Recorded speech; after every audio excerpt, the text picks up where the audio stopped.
Olá, meu nome é Thiago Nogueira Paz, sou juiz do trabalho substituto no Tribunal Regional do Trabalho da 15ª Região e este é um vídeo produzido para o programa Trabalho, Justiça e Cidadania, uma iniciativa da Associação Nacional dos Magistrados da Justiça do Trabalho, ANAMATRA, executado na 15ª Região pela Associação Nacional dos Magistrados da Justiça do Trabalho da 15ª Região, AMATRA 15. Este vídeo é produzido em agosto de 2020, época que estamos reclusos em nossas próprias casas, em razão da pandemia de coronavírus, época em que as nossas casas foram transformadas em estúdios, salas de audiência, salas de aula, e infelizmente não podemos estar juntos para o desenvolvimento desse programa tão bem coordenado aqui na nossa região pela juíza Leidiane de Paula Santos Della Roca. Um dos objetivos do programa Trabalho, Justiça e Cidadania é a conscientização dos direitos e deveres básicos do cidadão. E, infelizmente, o assunto que me cabe tratar aqui, ele é mais relacionado aos deveres do cidadão. Eu digo infelizmente, obviamente em tom de brincadeira, porque ter deveres é importante e muito saudável para a cidadania, para a vida em sociedade, né? Porque é exatamente em razão dos nossos deveres que também temos direitos. Mas o tema que me cabe aqui é falar sobre impostos.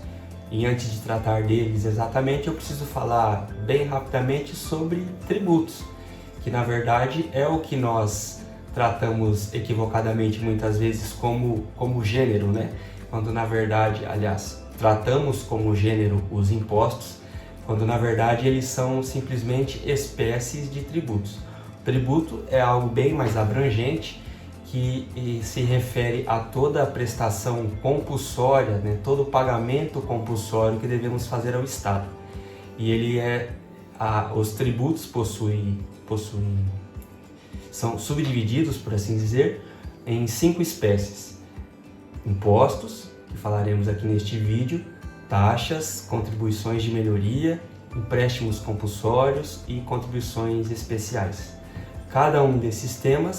Para cada um desses temas poderia ser feito um pequeno vídeo como esse, mas em razão do nosso tempo nós vamos direto aos impostos, que é sobre o que quero tratar neste vídeo. Muito bem, os impostos, como disse, são espécies de tributos que estão previstos no artigo 145 da Constituição. A Constituição Federal, neste artigo, diz que União, Estados, Distrito Federal e municípios poderão instituir tributos subdivididos em impostos, taxas e contribuições de melhoria. Essa subdivisão da forma de arrecadação de tributos, União, Estado, Distrito Federal e municípios, ocorre em razão do que chamamos de federalismo fiscal. A União arrecada a maior parte dos tributos, entretanto não é ela que presta a maior parte dos serviços, né? A maior parte dos serviços são prestados no município, por exemplo, mas a União ela é detentora do poder de instituir a maior quantidade de tributos. E daí, né, decorrente disso, é feita a repartição de receitas, de modo a minimizar esse desequilíbrio fiscal, esse desequilíbrio do federalismo fiscal. Funciona da seguinte forma: parte do que a União arrecada, ela repassa aos estados, Distrito Federal e municípios. E uma parte do que os estados arrecadam é repassada aos municípios. Essa é uma subdivisão, que é uma repartição feita no âmbito do federalismo fiscal, de modo a tornar possível o exercício e a prestação de serviços por parte dos municípios, enfim, daquele que é responsável pela execução daquele serviço. Especificamente sobre impostos, eles estão definidos no artigo 16 do Código Tributário Nacional, como um tributo cujo fato gerador independe de qualquer atividade estatal relativa ao contribuinte. Isso quer dizer que o imposto é um tributo que nós devemos simplesmente em razão de produzirmos alguma coisa, de termos alguma coisa ou de criarmos alguma coisa, de transformar riqueza, de criar riqueza, de termos riqueza.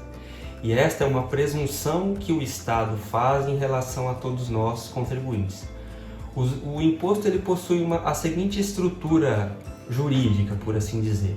Há sempre um fato gerador, uma base de cálculo e o contribuinte. Nós somos contribuintes, a lei vai estabelecer qual é a base de cálculo, qual é o percentual, qual é aquilo, sobre o que vai incidir aquele percentual, e o fato gerador é que acontecimento da nossa vida gera o dever de pagar o imposto, ok? Então, mas nesse conceito eu acabo de dizer que o imposto é o tributo cuja obrigação tem por fato gerador uma situação que independe de qualquer atividade estatal. Eu acho que esse é o ponto principal da minha fala, senhoras e senhores, neste dia, porque nós temos a equivocada compreensão de que nós pagamos impostos e por isso devemos receber algo em troca do Estado. E isso não é correto. Isso é correto lá com as taxas, porque quando nós pagamos taxas, em razão de alguma prestação de serviço ou de algum exercício de poder de polícia por parte do Estado no sentido do ente público, né? Quando nós vamos a um cartório e pagamos e executamos algum serviço, solicitamos algum serviço naquele cartório, que é um serviço público, nós pagamos uma taxa para obtermos aquele serviço que solicitamos. Com o imposto isso não acontece. Nós devemos os impostos simplesmente em razão da presunção de que temos, de que estamos gerando, de que estamos produzindo riqueza. Eu vou dar alguns exemplos aqui a seguir, quando tratar dos impostos especificamente, mas vou chamar aqui o mais comum, que talvez seja o IPVA. A gente pode ter um carro que adquirimos no limite da nossa força orçamentária. Podemos não ter dinheiro nenhum de sobra, podemos ter financiado este veículo e não ter dinheiro nenhum, mas a nossa estrutura jurídica, o Estado presume que nós temos essa riqueza capaz de manter um automóvel ou uma motocicleta que seja. E em razão disso, nós devemos pagar um imposto, né, sobre veículos automotores, certo? E é importante dizer que o importante que eu quero dizer com tudo isso é que o imposto ele tem sua arrecadação não vinculada. Não é porque eu pago IPVA que eu tenho direito de andar em estradas sem buraco, que eu tenho direito de andar em estradas sem pedágio. Eu pago IPVA simplesmente pelo fato de ter o meu veículo e o Estado administra todos esses recursos que vão até ele e aplica da maneira que ele bem entender. Se isso é bem ou mal feito é da avaliação de cada um, mas o Estado tem despesas com servidores, o Estado tem despesas com investimentos, o Estado tem despesa com prestação de serviços públicos, como saúde, educação, etc. E esse dinheiro gasto nessas atividades vem de todos os impostos que ele arrecada. O Estado que digo é o ente público, né? Na verdade, o poder público arrecada esses impostos, reparte, como disse lá atrás, para que os serviços aconteçam aqui na ponta, bem ou mal. A gente elege administradores para que eles administrem todos esses recursos e façam a coisa funcionar, por assim dizer, que os serviços aconteçam, que tudo que nós esperamos, que tudo que nós precisamos aconteça, ok? E daí a necessidade de arrecadar, a necessidade de instituir impostos, porque assim como uma empresa que produz e tem o produto dessa produção, o resultado dessa produção convertido em dinheiro, em finanças para aquela empresa, e isso faz com que ela cresça, com que ela possa continuar produzindo, o Estado, como não tem o que produzir, ele cria tributos e institui impostos para que nós paguemos e financiemos a atividade pública no nosso país, certo? Os impostos eles são divididos em impostos ordinários e extraordinários. Vou falar dos ordinários, que são os impostos comuns, aqueles impostos que existem, né? Aqueles impostos que estão previstos na Constituição. E lá, como eu disse agora há pouco, os impostos são instituídos pela União, pelos estados, Distrito Federal e municípios. Aqui no nosso país, no nosso modelo federativo, nós temos o Distrito Federal, que é uma mistura de estado e município. Ele detém as competências de ambos, né? Os estados têm as competências administrativas, financeiras, os municípios têm as suas. O Distrito Federal, que foi criado ali para a região administrativa do país, ele tem essas competências de ambos os entes. Portanto, quando nós tratamos de impostos criados pelos estados e pelos municípios, isso se aplica os dois somados ao caso do Distrito Federal. Mas eu vou começar aqui essa minha breve exposição pelos impostos ordinários federais, os impostos ordinários criados pela União, que são eles: o imposto sobre importação, aquele imposto que pagamos sobre produtos que compramos do exterior, ou que empresas trazem do exterior para produzir outros bens aqui. Imposto sobre exportação, que é o movimento inverso, quando bens produzidos aqui, ou bens agricultáveis, por exemplo, são aqui produzidos e vão para o exterior e pagam imposto sobre essa exportação. Imposto sobre renda e proventos de qualquer natureza, que é o famoso imposto de renda. Aqueles que têm um emprego público ou um emprego privado já tem ele retido na própria fonte. Se você recebe um pouco, você recebe além do limite de isenção, né? Portanto, já é um dinheiro que ele nem sequer entra no nosso patrimônio, ele já vai direto para a União. O imposto sobre produtos industrializados, que é um imposto que recai sobre o fato gerador deste imposto, é a produção industrial. Temos o imposto sobre operações de crédito, câmbios, seguros, títulos e valores imobiliários, que é o IOF. Isso é muito comum verificarmos nos nossos extratos de conta bancária, em que há o pagamento de IOF. Sempre que fazemos alguma operação bancária, um empréstimo, uma transferência, algo nesse sentido, isso é fato gerador de IOF e, portanto, pagamos esse imposto à União. Outra espécie de imposto da União é o imposto territorial rural, que é pago em razão da propriedade rural, né? Então, o fato gerador é ser proprietário de imóvel rural. E há uma última espécie prevista na Constituição, que é o imposto sobre grandes fortunas. Esse imposto ainda não foi efetivamente criado no nosso país, porque embora a Constituição tenha autorizado a sua instituição, os nossos governantes ainda não decidiram por bem criar este imposto efetivamente, para que as grandes fortunas do nosso país fossem taxadas, fossem tributadas, perdão. E disso partimos para os impostos ordinários estaduais. O primeiro deles é o imposto transmissão, causa-mortes e doação.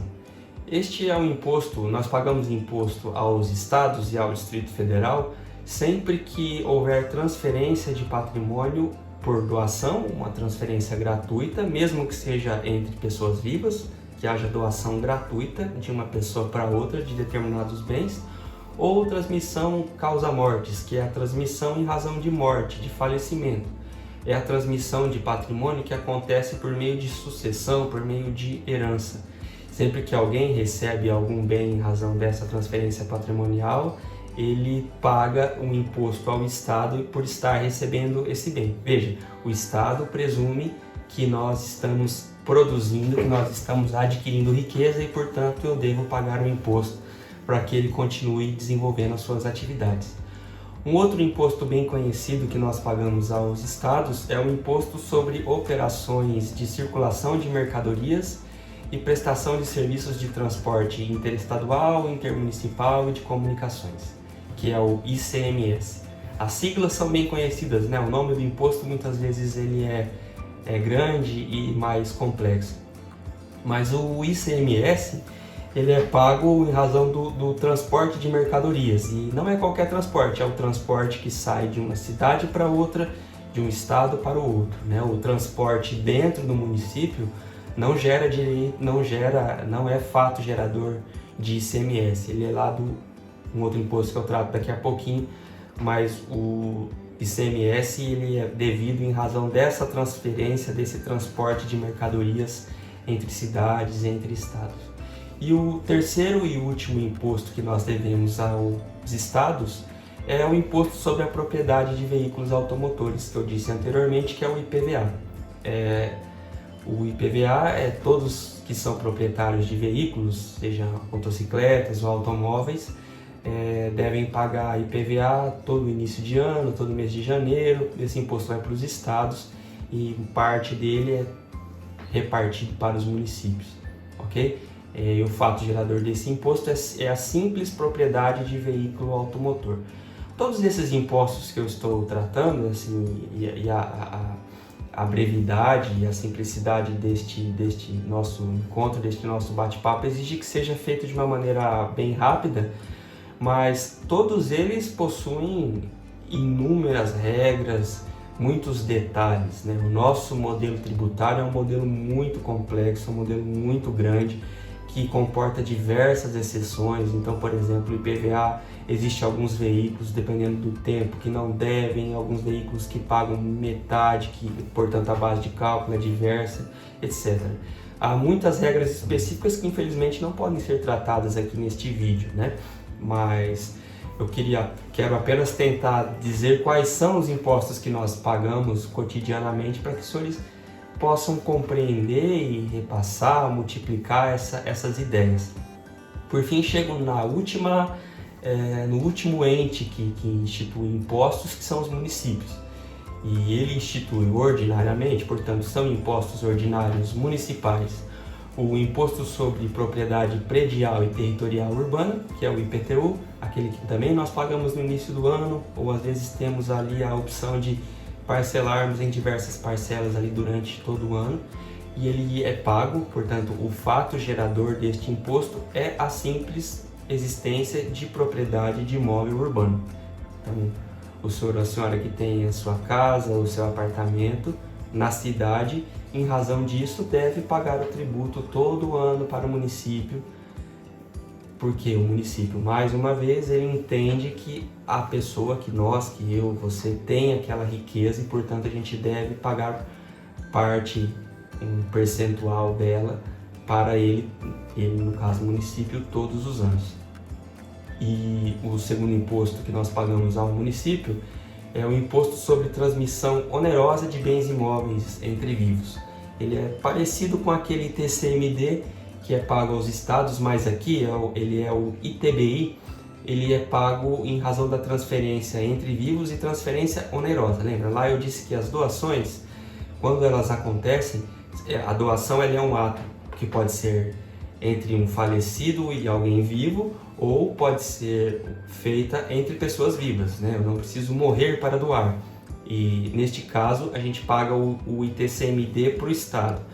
Quando um bem é deixado em herança para algum sucessor, é pago o ITCMD ao Estado.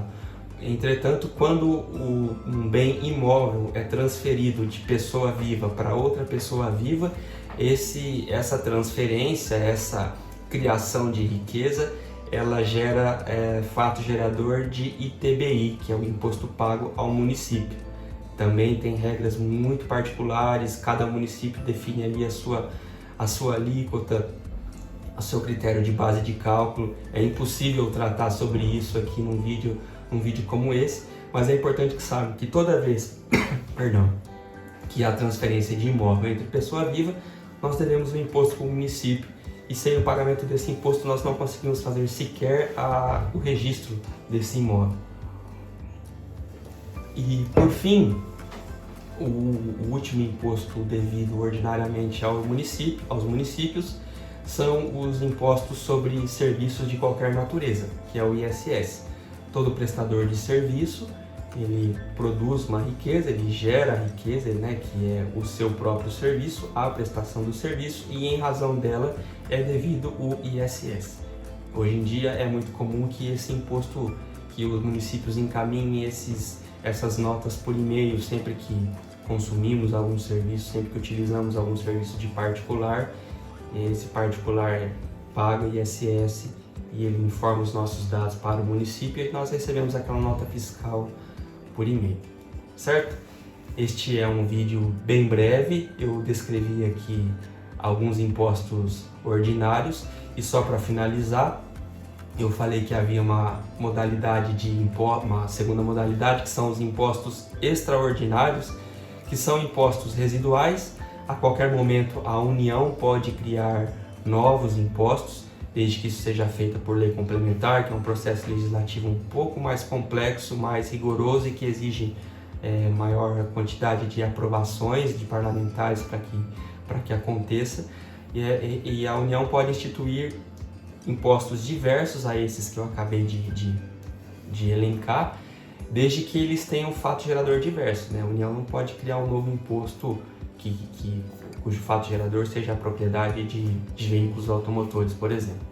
E, por fim, os impostos extraordinários de guerra, também é uma hipótese bem específica da Constituição, é um imposto extraordinário que a União também pode criar em razão da declaração de guerra, o que nós esperamos que não aconteça, pelo menos na nossa geração, certo? Eu espero que todos aproveitem essas informações, espero ter colaborado para o conhecimento e para a formação de cidadania de todos.